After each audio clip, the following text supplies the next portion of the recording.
नमस्कार, study affairs में आपका स्वागत है। आज है 1 अक्टूबर 2024 और इससे रिलेटेड जितने भी करंट अफेयर्स के महत्वपूर्ण क्वेश्चन होंगे उसके बारे में हम विस्तार से चर्चा करेंगे। साथ ही साथ इसमें कुछ इम्पोर्टेंट फैक्ट्स भी दिए गए हैं, तो वीडियो को ध्यान से देखिएगा। तो चलिए शुरू करते हैं। पहला प्रश्न है, वैश्विक नवाचार सूचकांक GII रिपोर्ट के अनुसार अंतिम स्थान पे कौन सा देश रहा?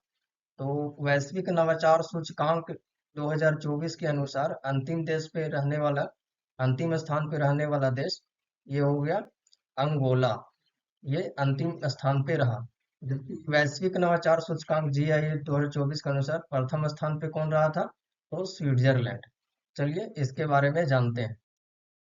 वैश्विक नवाचार सूचकांक GII रिपोर्ट 2024 के अनुसार अंतिम स्थान पे कौन सा देश रहा? तो अंगोला। प्रथम स्थान पे कौन सा देश रहा? स्विट्जरलैंड। जबकि इस रिपोर्ट में भारत का कितना स्थान रहा? तो 39वां स्थान रहा भारत का। इसको जारी करता कौन है? तो विश्व बौद्धिक संपदा संगठन WIPO द्वारा जारी किया जाता है, जो वर्ष 2007 से लगातार जारी किया जा रहा है और इसका 17वां संस्करण था। इसमें कितने देशों ने भाग लिया? तो इसमें 133 देशों ने भाग लिया। अब 2024 वैश्विक नवाचार सूचकांक में जो शीर्ष 10 देश हैं उनके बारे में जान लेते हैं। तो पहले स्थान पे रहा स्विट्जरलैंड, दूसरे स्थान पे रहा स्वीडन, तीसरे स्थान पे रहा संयुक्त राज्य अमेरिका, चौथे स्थान पे है यूनाइटेड किंगडम, जबकि पांचवें स्थान पे सिंगापुर, छठे स्थान पे फिनलैंड, सातवें स्थान पे नीदरलैंड, आठवें स्थान पे जर्मनी और नौवें स्थान पे डेनमार्क और 10वें स्थान पे दक्षिण कोरिया है। जबकि इस वैश्विक नवाचार सूचकांक में अंतिम स्थान पे कौन सा देश रहा था? तो अंगोला। तो चलिए अंगोला के बारे में जान लेते हैं। अंगोला के मैप के जरिए समझते हैं। ये है अंगोला का मैप। ये है अंगोला का मैप और ये है अंगोला के राष्ट्रपति लोआवो जोआवो लोरंको। अंगोला की राजधानी कहाँ है? तो लुआंडा। अंगोला की करेंसी क्या है? तो कवांजा। चलिए अगले प्रश्न की ओर बढ़ते हैं। अगला प्रश्न है, हाल ही में कौन सा देश विश्व में एथेनॉल का तीसरा सबसे बड़ा उत्पादक और उपभोक्ता बन गया है? आपके ऑप्शन है, ए में भारत, बी में रूस, सी में जापान, डी में ऑस्ट्रेलिया। तो इसका सही उत्तर है हमारा प्यारा भारत। हाल ही में ये विश्व में एथेनॉल का तीसरा सबसे बड़ा उत्पादक और उपभोक्ता बन गया है। भारत विश्व में एथेनॉल का तीसरा सबसे बड़ा उत्पादक और उपभोक्ता बन गया। इसकी सूचना किसके द्वारा दी गई? तो केंद्रीय खाद्य एवं सार्वजनिक वितरण मंत्रालय द्वारा जानकारी दी गई। अब इथेनॉल उत्पादन करने वाले विश्व में शीर्ष 3 देश कौन है? तो प्रथम स्थान पे हो गया संयुक्त राज्य अमेरिका, दूसरे स्थान पे ब्राजील और तीसरे स्थान पे भारत हो गया।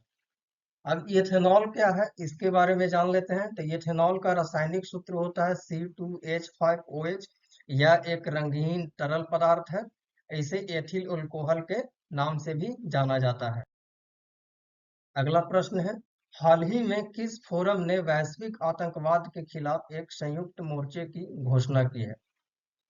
तो वैश्विक आतंकवाद के खिलाफ एक संयुक्त मोर्चे की घोषणा की है। आपके ऑप्शन है, ए में ब्रिक्स, बी में UNO, सी में IBSA, डी में ACO। इसका सही उत्तर हो जाएगा IBSA। IBSA कहने का मतलब है इंडिया, ब्राजील और साउथ अफ्रीका। ये एक त्रिपक्षीय गठबंधन है जिसके द्वारा इन्होंने वैश्विक आतंकवाद के खिलाफ एक संयुक्त मोर्चे की घोषणा की है। IBSA के विदेश मंत्रियों ने वैश्विक आतंकवाद के खिलाफ एक संयुक्त मोर्चे की घोषणा की है।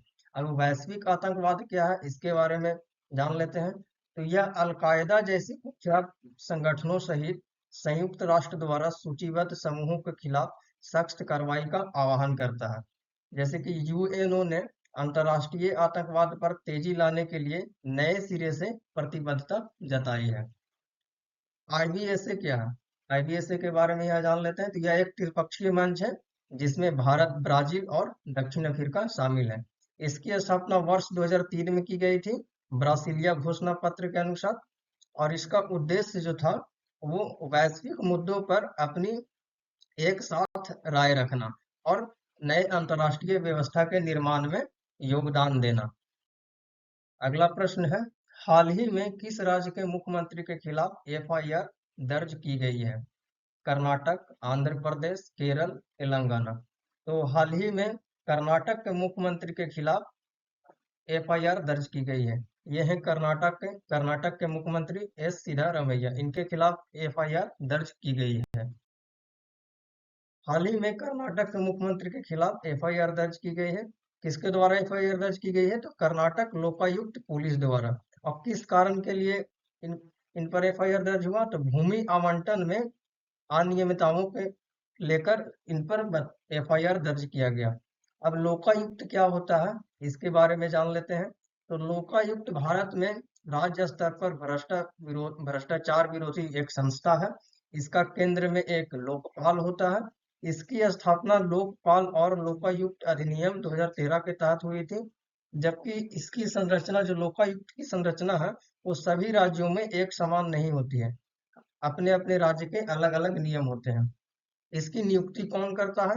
तो राज्य के हाई कोर्ट के मुख्य न्यायाधीश और राज्य विधानसभा के विपक्ष के नेता के परामर्श पर राज्यपाल द्वारा इसकी नियुक्ति कराई जाती है।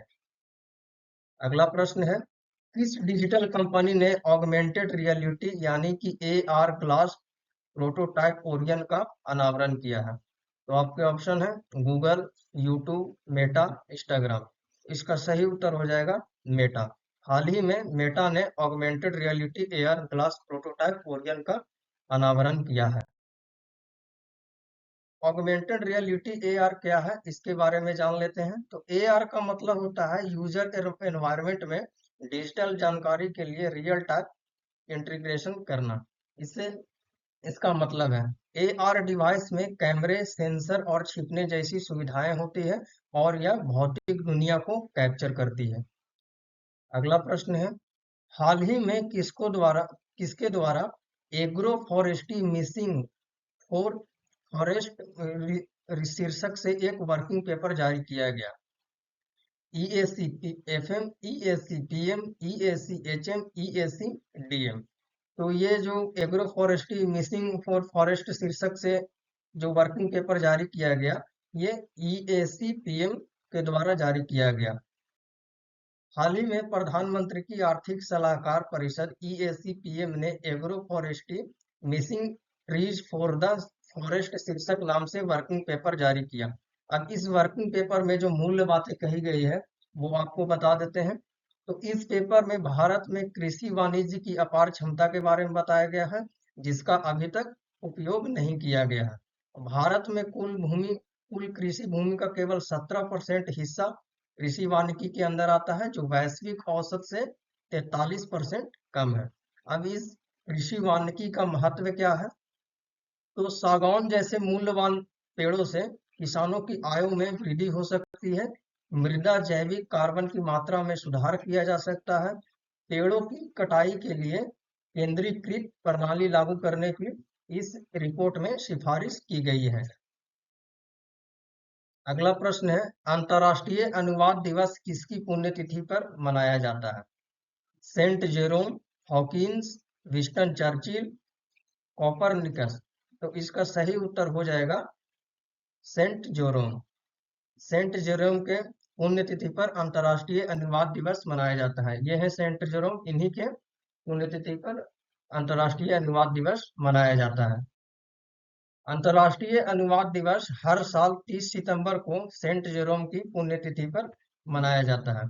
सेंट जेरोम थे जो बाइबल के अनुवादक थे, जिन्होंने अनुवादकों के संरक्षक संत के रूप में जाना जाता है, और इन्हीं की याद में यह खास दिन मनाया जाता है। इस अनुवाद का महत्व क्या है, उसके बारे में जान लेते हैं। तो भाषा जो होती है वो केवल संवाद का साधन ही नहीं होती, इससे इसके द्वारा सभ्यता, संस्कृति और समाजों का प्रतिनिधित्व भी किया जा सकता है। अब अंतर्राष्ट्रीय अनुवाद दिवस का इतिहास क्या है, इसके बारे में जान लेते हैं। तो इंटरनेशनल फेडरेशन ऑफ ट्रांसलेटर्स यानी कि FIT 1953 में स्थापित होने के बाद इस दिन का आयोजन करता है। यानी कि ये जब से स्थापित हुआ 30 सितंबर को अंतर्राष्ट्रीय अनुवाद दिवस मनाया जाने लगा। जबकि आईटीडी का पहला आधिकारिक उत्सव वर्ष 1991 में आयोजित किया गया। अगला प्रश्न है, हाल ही में जारी रिपोर्ट के अनुसार भारत का विदेशी मुद्रा भंडार कितना पहुंच गया है? $691 अरब, $691.3 अरब, $692.3 अरब, $698 अरब। तो इसका सही उत्तर हो जाएगा $692.3 अरब। हाल ही में जो रिपोर्ट जारी हुआ है इसके अनुसार भारत का विदेशी भंडार $692.3 अरब हो गया है।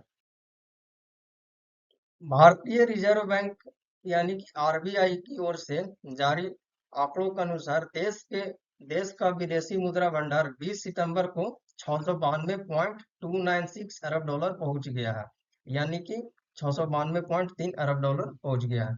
पिछले सप्ताह विदेशी मुद्रा भंडार $689.458 अरब था, जबकि जनवरी से इस साल तक अब तक विदेशी मुद्रा भंडार में करीब कितना बढ़ोतरी हुआ है?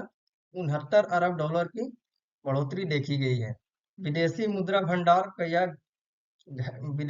भंडार जो है किसमें सहायता करती है? तो घरेलू आर्थिक गतिविधियों को वैश्विक झटकों से बचाने के लिए मदद करता है।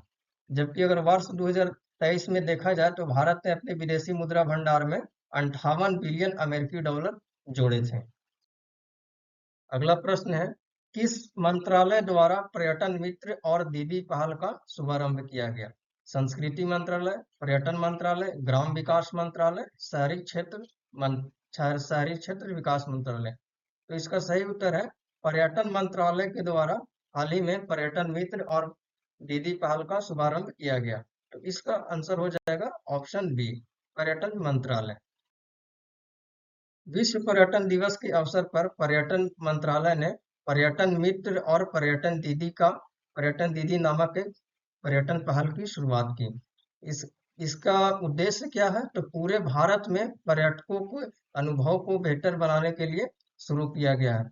जैसे कि स्थानीय मुद्दों, विशेष रूप से महिलाओं और युवाओं को स्वच्छता और स्थिरता को बढ़ाने के लिए सशक्त बनाना है।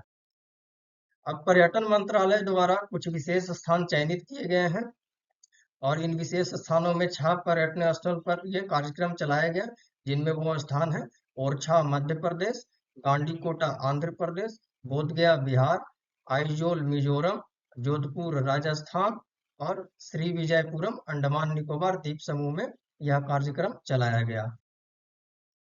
अगला प्रश्न है और अंतिम प्रश्न, हाल ही में किस देश ने संयुक्त राष्ट्र सुरक्षा परिषद यूएनएससी में भारत की अस्थायी सीट का समर्थन किया है? Nepal, Bhutan, Singapore, Thailand. तो हाल ही में जो यूएनएससी में भारत की अस्थायी सीट का समर्थन करने वाला देश भूटान है। हाल ही में भूटान ने संयुक्त राष्ट्र सुरक्षा परिषद यूएनएससी में भारत की अस्थायी सीट का समर्थन किया। इससे पहले जो है यूएसए, फ्रांस और यूके ने भी यूएनएससी का स्थायी सदस्य बनने के लिए भारत के दावे को समर्थन किया था। अब जान लेते हैं अस्थायी सीट कैसे मिलती है। तो इसके लिए संयुक्त राष्ट्र चार्टर में संशोधन करना होगा। संयुक्त राष्ट्र महासभा के 2/3 सदस्य द्वारा संशोधन का समर्थन करना पड़ेगा। अब संयुक्त राष्ट्र सुरक्षा परिषद क्या है इसके बारे में जान लेते हैं। तो इसकी स्थापना वर्ष 1945 में हुई थी संयुक्त राष्ट्र चार्टर के द्वारा। इसके सदस्य संयुक्त राष्ट्र सुरक्षा परिषद में कुल सदस्य 15 है, अस्थायी सदस्य हो गए 5 और अस्थायी सदस्य 10। अब यूएनएससी में अस्थायी सदस्य के रूप में कौन कौन से देश हैं? तो चीन, फ्रांस, यूके और यूएसए और रूस। ये जो 5 सदस्य हैं ये अस्थायी तौर पर यूएनएससी के सदस्य हैं, जबकि अस्थायी सदस्य जिनका कार्यकाल 2 वर्ष का होता है। और ये जो अस्थायी सदस्य चुने जाते हैं इनका जो पैरामीटर है ये क्या है? तो अफ्रीकी महादेश से 3 देश को चुना जाता है, एशिया महादेश से 2 देश को चुना जाता है, लैटिन अमेरिका से 2 देश को चुना जाता है, पश्चिमी यूरोप और अन्य से 2 देश को चुना जाता है और पूर्वी यूरोप से 1 देश को अस्थायी सदस्य बनने के लिए चुना जाता है। तो दोस्तों आज का ये वीडियो आपको कैसा लगा कमेंट करके बताएं और अगर चैनल पे नए हैं तो सब्सक्राइब करना ना भूलें। मिलते हैं नेक्स्ट वीडियो में, तब तक के लिए जय हिंद।